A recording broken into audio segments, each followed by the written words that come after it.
Kalau tuan-puan tulis soalan pendek-pendek je, senang baca. Kalau tidak, susah nak baca. Right, mitos yang ketiga tuan-tuan dan puan, ambil breakfast boleh kuruskan badan. Ataupun ambil breakfast boleh besarkan badan. Mana satu? Ambil breakfast boleh besarkan badan ataupun ambil breakfast boleh kuruskan badan. Jawapan dia ya dan tidak. Kita boleh ambil breakfast.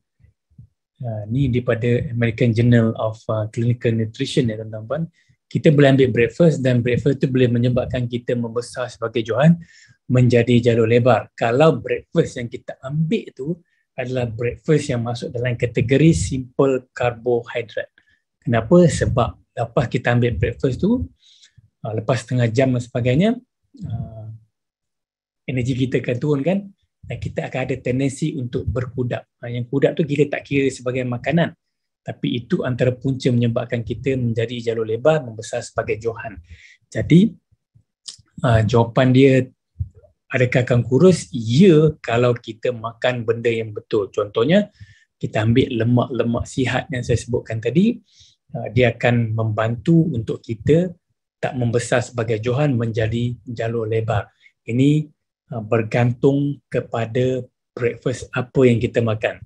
Dan timing juga sangat penting tuan-puan. Kalau tuan-puan makan sehari 2 kali, kita ada jarak masa antara kita makan pagi dengan kita makan waktu malam contohnya.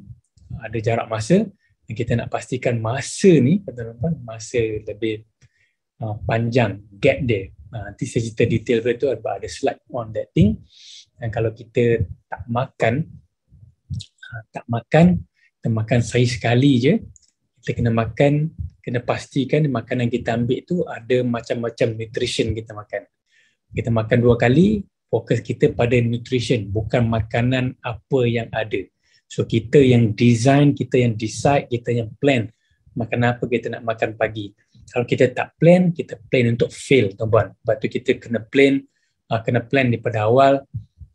Kalau kita pergi pasar raya seminggu sekali, kita dah plan dah sepanjang minggu ni pagi apa nak makan dan sebagainya. Kita belilah benda-benda tu supaya kita dapat buat. Ini benda yang kena bear in mind. Yang seterusnya tuan-tuan dan puan, dalam mitos ni, mitos yang keempat ialah makan sikit tapi banyak kali. Okey ke tak? Makan sikit tapi banyak kali. Okey ke tidak tuan-tuan dan puan? Makan sikit tapi banyak kali, ulang. Ada orang kata makan sikit ulang okey. Sains kata apa, research kata apa? Research kata tak okey. Tapi walaupun research kata tak okey, ada orang yang dia punya fiziologi dia membenarkan dia untuk lakukan benda tu dan dia tak membesar sebagai johan menjadi jalur lebar. Ada orang sebab dia punya metabolisme dia tinggi. Intermittent fasting nanti saya cerita sikit kan. Orang kata breakfast boleh naikkan kolesterol, bergantung pada apa yang kita makan. Cara makan sihat untuk tambah berat badan. BMI sekarang 16. Untuk tambah berat badan, antara benda kalau kata kita punya metabolisme tinggi tuan-tuan dan puan, kita nak tambah berat badan, bila kita makan, contohnya kita makan benda yang protein tinggi boleh bantu naikkan muscle, naikkan otot.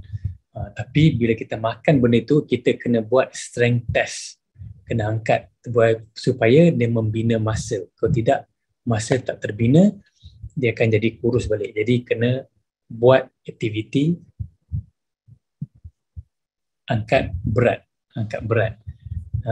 Brain derived BDNF, Brain Derived Neurotrophic Factors, itu namanya BDNF, Puan Nurhayati. Alright. Okay, saya sambung tuan-puan tentang makan sikit banyak kali.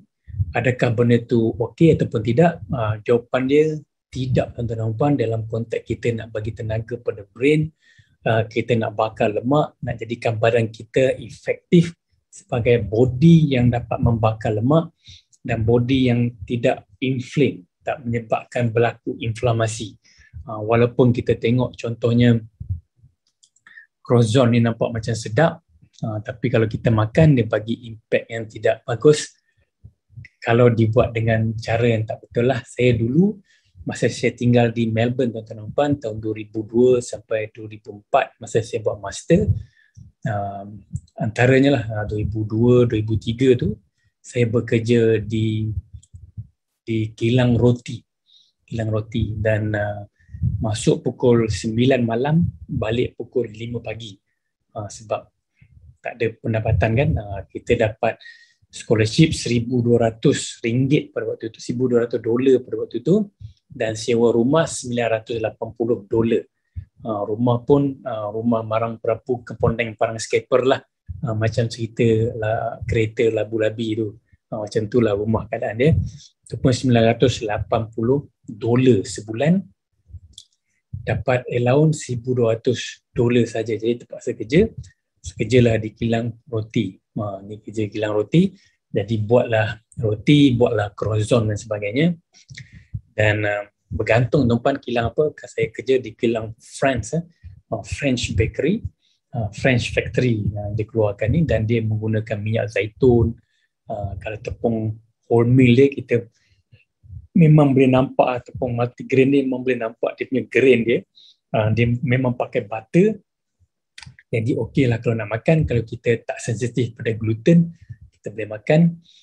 Croissant dia pun dia pakai tepung semolina pada waktu itu, tepung semolina, which is kita boleh makan. Dan dia pakai butter, dan dia bakar, jadi tak ada masalah, jadi boleh makan. Jadi ini contoh lah kan.